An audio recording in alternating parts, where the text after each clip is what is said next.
Quelque part dans un entrepôt en ce moment même, des palettes empilées du sol au plafond contiennent des bouteilles de compléments synthétiques. Chacune fabriquée en laboratoire, commercialisée avec le visage d'une célébrité et vendue à un prix qui fait monter les larmes aux yeux. L'industrie mondiale des compléments a dépassé les 200 milliards de dollars l'année dernière. 200 milliards de dollars. Et la majeure partie repose sur des composés isolés, transformés, standardisés et dépouillés de tout ce que nos ancêtres reconnaissaient comme médecine. Pendant ce temps, dans certaines de ces mêmes vallées anciennes où les premiers écrits de la civilisation humaine furent gravés dans la pierre, les mêmes plantes poussent encore. Elles produisent toujours les mêmes composés. Elles font toujours ce qui fut consigné il y a 4000 ans. Voici ce qui est remarquable. Nous n'avons pas eu besoin de la biochimie moderne pour les découvrir. Elles étaient déjà documentées. Déjà échangées, Déjà offertes en dîmes, données aux rois, transportées à travers les déserts par caravane et pressées dans les mains des mourants. Aujourd'hui, nous allons examiner 15 plantes qui apparaissent dans les écritures anciennes, les registres commerciaux anciens ou les traditions de guérison anciennes. Nous allons voir ce que la science moderne commence à comprendre sur la raison pour laquelle ces traditions ont perduré si longtemps. Faites très attention au numéro 1 de notre liste. La plupart des gens ont ce produit dans leur placard de cuisine depuis des années, peut-être même des décennies, sans jamais comprendre de quoi il est vraiment capable. Et restez avec nous jusqu'au numéro 8. Il y a une histoire là-bas qui se déroule dans un désert, 3 jours sans nourriture ni eau, un homme près de la mort et une plante qui pourrait expliquer, au niveau cellulaire, exactement ce qui s'est passé ensuite. Commençons. Numéro 15. Le moringa. Dans le livre des Nombres, les Israélites traversant le désert se plaignaient de la monotonie de leur alimentation. Ils énuméraient avec une précision frappante ce qui leur manquait d'Égypte: concombres, melons, poireaux, oignons, ail. C'était un peuple pour qui la nourriture verte n'était pas une décoration, c'était la survie. Les papyrus médicaux égyptiens anciens, le papyrus d'Hébert en particulier, daté d'environ 1550 avant notre ère, mentionne l'huile de moringa comme traitement cutané et conservateur. Ils l'extrayaient, la stockaient, l'échangeaient. Ils comprenaient que la graine contenait quelque chose de stable et de précieux. Ce qu'ils observaient par la pratique, plusieurs civilisations l'ont confirmé de manière indépendante. Dans la tradition ayurvédique de l'Inde, le moringa, appelé shigru, figurait dans le Charaka Samhita, l'un des textes fondateurs de la médecine indienne classique. Aux Philippines et dans toute l'Afrique subsaharienne, les praticiens traditionnels l'utilisaient non pas comme une médecine exotique, mais comme un aliment de base. La science nutritionnelle moderne a désormais documenté pourquoi. Les feuilles de moringa contiennent un composé appelé isothiocyanate, que la recherche a associé à une activité anti-inflammatoire au niveau cellulaire. Les feuilles contiennent également de la quercétine et de l'acide chlorogénique, des polyphénols que les chercheurs ont étudiés pour leurs effets potentiels sur la régulation de la glycémie, avec des résultats que les scientifiques jugent dignes d'investigation continue. Une étude clinique a observé des réductions du taux de glycémie à jeun chez des participants qui consommaient de la poudre de feuilles de moringa. La teneur en fer est notable. Une seule cuillère à soupe de poudre de feuilles de moringa séchées peut fournir un pourcentage significatif des besoins quotidiens en fer d'un adulte, particulièrement pertinent pour les femmes ménopausées chez qui la carence en fer reste sous-diagnostiquée. Voici quelque chose que la plupart des blogs bien-être ne mentionnent jamais. Ce sont les graines, et non les feuilles, qui pourraient contenir les composés les moins explorés.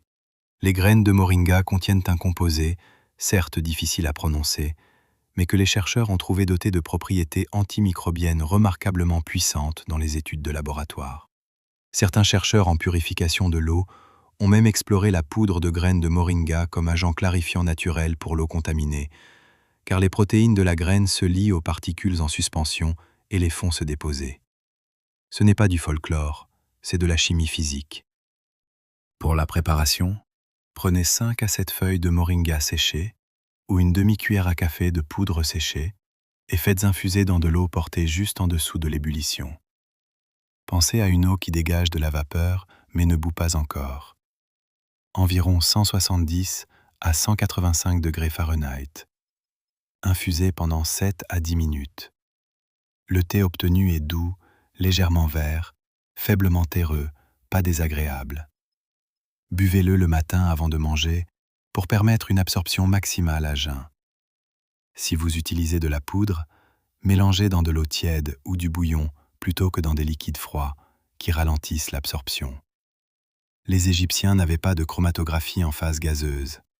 Ils n'avaient pas de revue scientifique à comité de lecture. Ils avaient des siècles d'observations minutieuses par des guérisseurs qui remarquaient ce qui se passait quand les gens utilisaient certaines plantes et ce qui se passait quand ils ne le faisaient pas. La recherche commence à examiner pourquoi ces observations ont tenu pendant 3000 ans. Numéro 14. La lentille d'eau. Celle-ci pourrait vous surprendre plus que toute autre parce qu'elle n'apparaît pas dans les Écritures sous un nom que vous reconnaîtriez. Mais la catégorie plus large qu'elle représente, les plantes aquatiques, la végétation aquatique, les verdures de surface récoltées dans l'eau stagnante, apparaît dans tous les registres agricoles du Proche-Orient ancien. Le Talmud fait référence à l'utilisation de végétation de surface provenant d'étangs et de citernes. Les textes agricoles égyptiens décrivent des jardins aquatiques gérés contenant des plantes flottantes cultivées spécifiquement pour la nutrition. Ce qui est encore plus remarquable, c'est la convergence indépendante. Dans certaines parties de l'Asie du Sud-Est, le Laos, la Thaïlande, le Vietnam, la lentille d'eau a été consommée comme aliment pendant au moins 1000 ans. Elle est appelée Kai Nam dans le nord de la Thaïlande, littéralement « œuf d'eau », et servait de source de protéines pendant les saisons difficiles. Dans certaines parties de l'Afrique de l'Ouest, des plantes aquatiques similaires étaient séchées et incorporées dans les plats de base. Aucune de ces traditions ne connaissait les autres.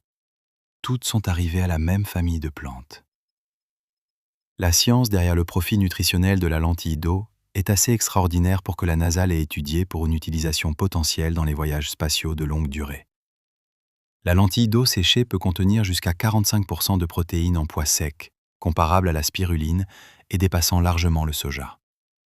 Mais la découverte la plus intéressante concerne son profil d'acides aminés. La plupart des protéines végétales sont déficientes en un ou plusieurs acides aminés essentiels. Le profil protéique de la lentille d'eau comprend tous les acides aminés essentiels dans des proportions plus proches des protéines animales que presque toute autre plante. Des chercheurs de l'université Rutgers ont découvert que la lentille d'eau accumule rapidement de l'amidon dans certaines conditions de stress, ce qui en fait une culture potentiellement à double usage. Protéines lors d'une croissance normale, amidon sous stress. Voici le détail dont presque personne ne parle. Le contenu nutritionnel de la lentille d'eau varie considérablement en fonction de l'eau dans laquelle elle pousse. La lentille d'eau cultivée dans une eau enrichie en azote provenant de sources organiques, comme le thé de compost par exemple, développe une teneur en protéines mesurables plus élevée que la lentille d'eau cultivée dans une eau neutre. Les cultivateurs traditionnels d'Asie du Sud-Est le comprenaient intuitivement. Ils ensemençaient leurs étangs de lentilles d'eau près des enclos d'animaux, non par accident, mais par conception. C'est de l'agriculture de précision, menée sans un seul test de laboratoire. Pour la préparation, la méthode traditionnelle la plus efficace consiste en un lavage à froid suivi d'un bref séchage au soleil, puis soit consommée fraîche, soit réduite en une poudre fine. Évitez de cuire au-dessus de 180 degrés Fahrenheit pendant des périodes prolongées. La chaleur dégrade les liaisons protéiques délicates qui rendent la lentille d'eau nutritionnellement distincte. Une cuillère à soupe de poudre séchée, mélangée dans un bouillon tiède ou une soupe, constitue une utilisation quotidienne pratique. Le goût est doux, légèrement minéral, faiblement vert, presque neutre. Ces anciens jardiniers aquatiques ne pensaient pas au profil d'acides aminés.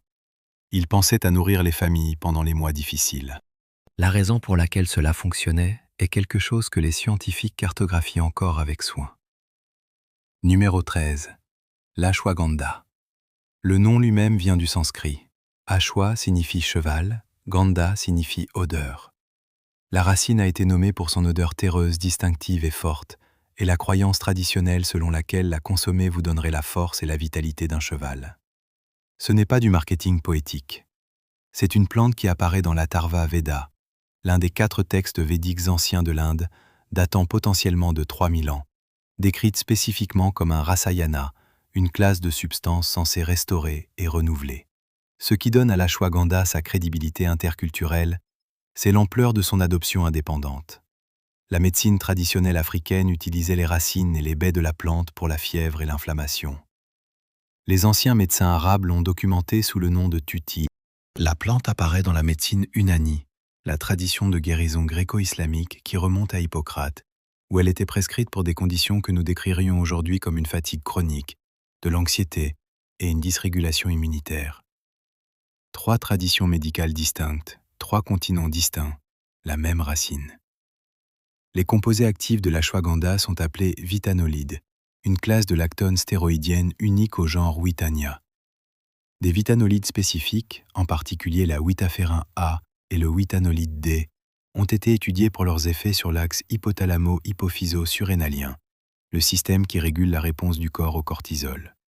Plusieurs essais en double aveugle contrôlés par placebo ont constaté que les participants prenant un extrait d'ashwagandha standardisé présentaient des réductions mesurables des niveaux de cortisol sérique par rapport au placebo, avec des résultats que les chercheurs jugent suffisamment significatifs. Une étude publiée dans l'Indian Journal of Psychological Medicine a documenté une réduction de 27% des niveaux de cortisol après 60 jours de supplémentation.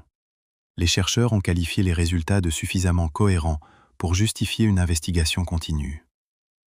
Voici quelque chose dont on ne parle presque jamais, en dehors de l'herboristerie spécialisée. La méthode de préparation modifie quels composés deviennent biodisponibles. L'utilisation ayurvédique traditionnelle combinait la poudre de racines d'ashwagandha avec du lait entier chaud, spécifiquement chaud, pas brûlant. La teneur en matière grasse du lait semble améliorer l'absorption des vitanolides liposolubles. Les chercheurs modernes étudiant la biodisponibilité de l'ashwagandha ont constaté que la co-administration de matières grasses augmente considérablement les niveaux plasmatiques. Votre arrière-grand-mère ne connaissait peut-être pas le mot biodisponibilité, mais la préparation qu'elle avait héritée de la grand-mère de sa grand-mère l'optimisait quand même. Pour une préparation traditionnelle, prenez une demi-cuillère à café de poudre de racines d'ashwagandha séchée, pas des capsules si possible, mais la poudre de racine elle-même, qui tente à retenir un spectre plus élevé de composés. Réchauffez une tasse complète de lait entier ou de lait de coco à environ 150 degrés.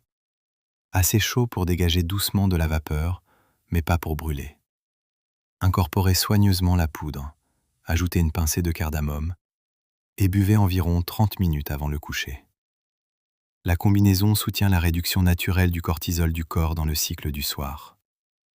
Les anciens guérisseurs de 3 civilisations distinctes ont conclu par observation seule que cet arbuste d'apparence ordinaire, poussant dans un sol sec et rocailleux, contenait quelque chose de puissant. L'endocrinologie moderne commence à expliquer le mécanisme. Le fait que ces civilisations soient parvenues à la même conclusion de manière indépendante à travers des milliers de kilomètres est sa propre forme de preuve. Numéro 12. Le tulsi, le basilic sacré. Dans la tradition hindoue, le tulsi, Ocimum tenuiflorum, occupe une position différente de toute autre plante. Il est considéré comme sacré pour Vishnu. Pendant des milliers d'années, il a été cultivé dans les cours des temples et les jardins domestiques, soigné avec des prières matinales et utilisé à la fois dans les rituels et la médecine. Le Charaka Samhita le décrit explicitement comme un adaptogène et un expectorant. Le Sushruta Samhita, un autre texte médical sanskrit ancien, le prescrit pour les affections respiratoires, les infections cutanées. Mais l'histoire du tulsi s'étend au-delà de l'Inde. Les textes égyptiens anciens font référence à une plante de basilic aromatique similaire dans des contextes funéraires. Elle a été trouvée en Thrace. Les médecins grecs utilisaient des espèces de basilic médicinalement. Le mot basilic dérive du grec basilikon phyton, la plante royale. Plusieurs écrivains chrétiens anciens mentionnent le basilic en lien avec des sites sacrés. Selon une tradition, il aurait été trouvé poussant sur le site de la crucifixion et de la résurrection. La phytochimie moderne a identifié la raison de la révérence interculturelle soutenue pour le tulsi. La plante contient de l'eugénol, de l'acide rosmarinique, de l'acide ursolique et un composé relativement spécifique au basilic sacré appelé Ocimum sides A et B. Des composés adaptogènes qui semblent moduler la réponse au stress du corps en interagissant avec les récepteurs corticostéroïdes. Des études en laboratoire ont constaté que l'eugénol possède une activité antimicrobienne contre un spectre d'agents pathogènes, y compris certains qui ont montré une résistance aux antibiotiques dans des contextes cliniques, des résultats que les chercheurs notent comme préliminaires, mais suffisamment cohérents pour mériter une étude plus approfondie. L'acide rosmarinique a été étudié pour ses propriétés anti-inflammatoires, avec certaines données d'essai suggérant des effets sur les marqueurs de l'inflammation systémique. Voici ce que la plupart des guides de préparation manquent. Il existe 3 variétés distinctes de tulsi, Vana, sauvage, Rama et Krishna, et elles ne sont pas interchangeables. Le tulsi Vana tend vers la teneur en eugénol la plus élevée et est traditionnellement considéré comme le plus puissant médicalement, bien que plus difficile à trouver commercialement. Le tulsi Krishna a un bord distinctif de clous de girofle et les feuilles pourpres les plus sombres. Si vous pouvez trouver un cultivateur qui cultive spécifiquement du tulsi Vana, la préparation est plus simple. 7 à 10 feuilles fraîches, meurtries doucement en les pressant entre les paumes, infusées dans de l'eau juste en dessous de l'ébullition pendant 8 à 10 minutes. Ajoutez du miel brut après avoir retiré du feu. Le miel combiné à de l'eau à haute température dégrade les enzymes actives du miel. Buvez tôt le matin. Le goût est complexe, floral, poivré, avec une touche de clous de girofle. L'ancienne désignation de plante royale n'était pas une métaphore, c'était une classification par valeur. Des civilisations à des milliers de kilomètres de séparation sont arrivées à la même conclusion concernant la même famille de plantes. La chimie moderne décrit maintenant les raisons moléculaires pour lesquelles, numéro 11, la stevia. Le peuple guarani du Paraguay et du sud du Brésil utilisait le Ka-he-e, leur nom pour ce que nous appelons maintenant la stevia, pendant au moins 1500 ans avant le contact européen. Ils mâchaient les feuilles directement pour adoucir les thés médicinaux amers, l'utilisaient comme arôme quotidien et comprenaient que les feuilles portaient quelque chose que leurs autres herbes n'avaient pas, la douceur sans substance. La plante occupe une position unique dans la connaissance botanique précolombienne. Ce n'était pas seulement un arôme, c'était un médicament. Les guérisseurs guaranis l'utilisaient pour soutenir la digestion, pour réduire l'inflammation de la bouche et de la gorge, et pour régulariser les réponses sanguines après avoir mangé. Ce qui est remarquable, c'est que les chercheurs japonais, cherchant une alternative naturelle aux édulcorants synthétiques dans les années 1970, ont confirmé de manière indépendante ce que les Guaranis savaient depuis 15 siècles. Les glycosides de stéviol, spécifiquement le stévioside et le robodioside A, sont les composés responsables de la douceur, entre 200 et 400 fois plus concentrés que le saccharose. Mais ils traversent le système digestif essentiellement non métabolisé. Le pancréas ne les enregistre pas comme il enregistre le sucre. Des études cliniques ont constaté que la consommation de stévioside ne produit pas le pic d'insuline associé à l'ingestion de glucose, une découverte particulièrement pertinente pour toute personne gérant des niveaux de glycémie, avec des résultats que la FDA considère suffisamment significatifs pour reconnaître les extraits de stevia comme généralement reconnus comme sûrs. Mais voici ce que l'industrie commerciale de la stevia ne fait pas de publicité. La poudre blanche vendue dans la plupart des magasins n'est pas ce que les Guaranis utilisaient.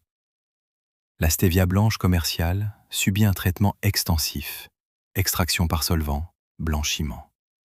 La feuille verte brute que les Guaranis consommaient contient des flavonoïdes, des polyphénols. Certains chercheurs croient que ces composés accompagnants modulent la façon dont les glycosides interagissent avec le système digestif, un phénomène parfois appelé effet d'entourage, emprunté à la recherche sur le cannabis, mais applicable à de nombreux composés botaniques.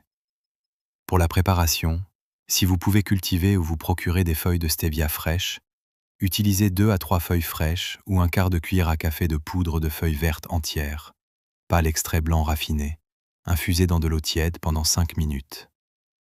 Utilisez-le pour sucrer les tisanes sans ajouter de sucre raffiné. Évitez de faire bouillir les feuilles directement, ce qui peut produire une légère amertume car certains glycosides se décomposent sous une chaleur élevée prolongée. La feuille fraîche est douce et propre, frappamment différente du léger arrière-goût que la poudre de stevia blanche commerciale porte. Les Guaranis ne savaient pas ce qu'était un glycoside. Ils savaient que certaines feuilles rendaient les médicaments amers supportables et que les gens qui buvaient ce médicament régulièrement semblaient bien vivre. 15 siècles plus tard, cette observation a obtenu son explication scientifique. Numéro 10. Le Gotu Kola. Dans la tradition ayurvédique, le Gotu Kola est appelé Brahmi, dans certains dialectes régionaux nommés d'après Brahma, la divinité créatrice, et est considéré parmi les plantes les plus importantes pour l'esprit. Les textes anciens le décrivent comme Medhya Rasayana, une substance qui améliore l'intellect et renouvelle le système nerveux. Il apparaît dans la médecine ancienne sri-lankaise comme une herbe de longévité. Il existe un aphorisme traditionnel qui se traduit approximativement par « 2 feuilles par jour éloignent la vieillesse », ce qui semble poétique jusqu'à ce que vous examiniez ce que ces 2 feuilles contiennent réellement. Le Gotu Kola n'apparaît pas directement dans la Bible, mais il apparaît largement dans la littérature médicale ancienne de chaque civilisation bordant l'océan Indien. Les mêmes routes commerciales qui reliaient le monde ancien des Écritures. Les praticiens ayurvédiques, les médecins de médecine traditionnelle chinoise, les guérisseurs indonésiens et les anciens herboristes africains le long de la côte est africaine l'ont tous documenté. Les routes le long desquelles le Gotu Kola a voyagé sont les mêmes routes le long desquelles l'encens et la myrrhe ont voyagé. Ils faisaient partie du même réseau de connaissances botaniques. L'analyse moderne s'est concentrée principalement sur une classe de composés appelés triterpénoïdes, spécifiquement l'asiaticoside, le madécassoside et l'acide asiatique. Ces composés semblent soutenir la synthèse du collagène en activant la prolifération des fibroblastes dans les études de laboratoire. Plusieurs essais cliniques ont examiné l'extrait de Gotu Kola dans la guérison des plaies, avec des résultats suggérant une réparation tissulaire mesurable plus rapide chez les sujets traités par rapport aux témoins.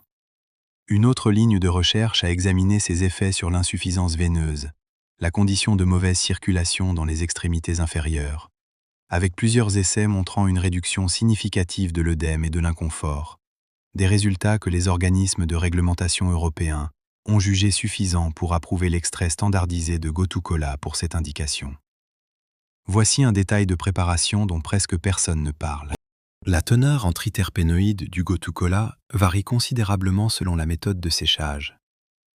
Le séchage à l'air à température ambiante pendant 48 heures préserve la teneur en asiaticoside sensiblement mieux que le séchage au four à haute chaleur, qui peut dégrader jusqu'à 60% du composé actif dans la première heure d'exposition. La préparation traditionnelle au Sri Lanka et dans le sud de l'Inde implique presque universellement des feuilles fraîches ou des feuilles séchées naturellement, jamais un produit séché au four ou séché par force. Lors de l'achat de Gotu Kola séché, recherchez un produit qui conserve une couleur verte plutôt qu'un brun ou un olive terne, ce qui indique un traitement à température plus basse. Pour la préparation, 5 à 7 feuilles fraîches ou une cuillère à café de feuilles correctement séchées, infusées à froid dans de l'eau à température ambiante pendant 8 à 12 heures. L'infusion à froid préserve les composés qui se dégradent à la chaleur. La saveur est subtile, légèrement amère, légèrement terreuse, rappelant le persil. Buvez le matin avant de manger. La tradition qui appelait cette plante un don du Créateur n'était pas théologique. Elle était empirique. Des siècles d'utilisation attentive avaient produit une conclusion.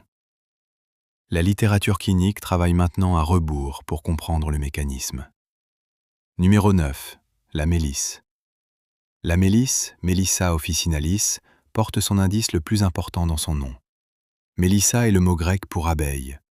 Les apiculteurs grecs anciens frottaient des feuilles de mélisse écrasées sur leurs ruches et sur eux-mêmes pour attirer les abeilles et prévenir les piqûres.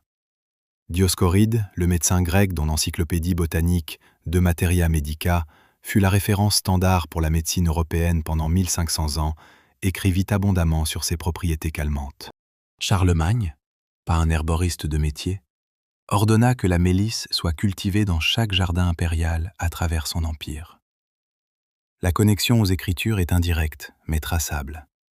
La Mishnah, la loi orale compilée sous forme écrite vers l'an 200 de notre ère, fait référence au tori, que certains érudits traduisent comme une plante de baume aux propriétés calmantes et curatives associées à la région de Galaad.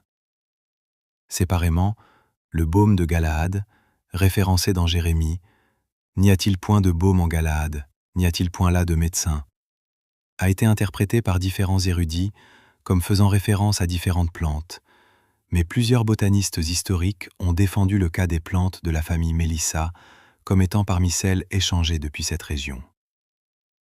La science moderne s'est concentrée sur la teneur en acide rosmarinique de la mélisse et un composé unique appelé ester d'acide rosmarinique, ainsi que des flavonoïdes, y compris la lutéoline et la pigénine. Le mécanisme d'intérêt est la modulation du GABA. Le GABA est le principal neurotransmetteur inhibiteur dans le système nerveux central humain. C'est, en termes simplifiés, le système de freinage du cerveau. La mélisse semble inhiber une enzyme appelée GABA transaminase, qui décompose le GABA, permettant ainsi à davantage de rester actif plus longtemps. Le résultat dans les études cliniques a été des réductions mesurées de l'anxiété et des améliorations de la qualité du sommeil, avec des effets que les chercheurs décrivent comme modestes mais reproductibles. Fait important, contrairement aux modulateurs pharmaceutiques du GABA, la mélisse n'a pas montré de potentiel de dépendance dans les études menées à ce jour. Voici la spécificité qui sépare la préparation médicinale du simple thé. Les composés d'huile volatile, y compris le citronellol, le linalol et le géraniol, qui donnent